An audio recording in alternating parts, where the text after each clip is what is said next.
Hey everybody, it is Grant Robbins here again today to talk a little bit about builder's risk insurance. Why did I pick that topic? Well, I live here in California, in the central part of California along the coast, and I don't know if you've been reading any news articles or paying attention to anything going on, but we have been getting destroyed by this atmospheric river that is coming through our state.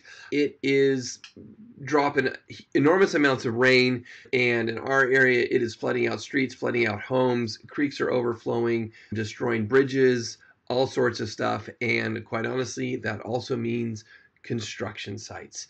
And sadly, I'm sure there's a lot of those construction sites that are out there that don't have builder's risk insurance. And so today, that felt a little bit appropriate for me to chat about that. So let's get into it. What is builder's risk insurance? Well, it is also known as course of construction insurance. And yes, by its name, maybe that seems obvious, but it is a special form of insurance that is designed to provide insurance protection while your project is under construction. Okay? That's a very important thing to realize because there is a lot that goes into construction projects. And you can build something small, a couple $1,000,000 up to things that cost billions of dollars. And these things all need to be protected because they are not covered by the same insurance that once it's done and you convert it into an asset, right? So course of construction / builder's risk insurance is needed. So what does it cover? Builder's risk protects you during construction from a multitude of things that can happen on a construction project. Things such as fire happens a lot on construction projects.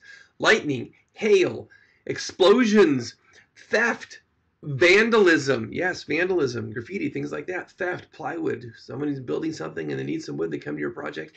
And also acts of God, such as extreme rain, flooding, tornadoes, things like that. All across the country, earthquakes, we run into these things, all protected with builder's risk. So it is important to make sure that you're paying attention to what could go on in your project. Maybe you're spanning a winter and you're like, you know what? I don't want to take the chance of getting rained out on my project. I need it. I mean, I would always have builder's risk insurance, but maybe if you have to really evaluate those things, that's something that might come into mind. Who needs a builder's risk policy? Well, again, general contractors, for sure.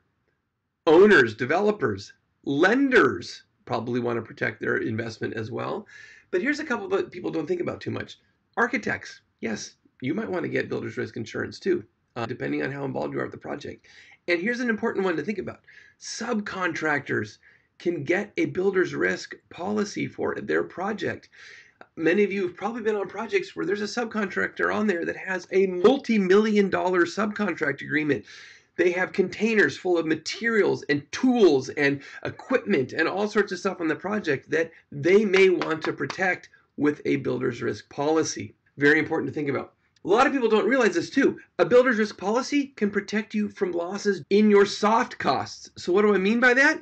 Real estate taxes, loss of rent, interest on loans, maybe loss of income due to a disaster or something like that. You can recoup those costs based on your builder's risk policy. Now, it's not all roses, as everyone knows with insurance.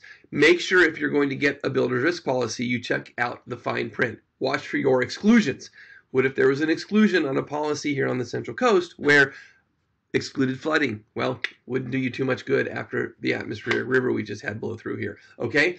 Also, make sure it fits your type of construction of what you're building. You might be going multiple stories. You don't want a policy that only goes up a certain number of feet or floors in the air. If you have scaffolding, make sure that it picks that up. You want to make sure you have a builder's risk policy that matches your type of construction. Do the research, pay attention, but always, always, always protect yourself. Anyways, that's it from the garage. Thank you so much. I'll catch you next time. Take care.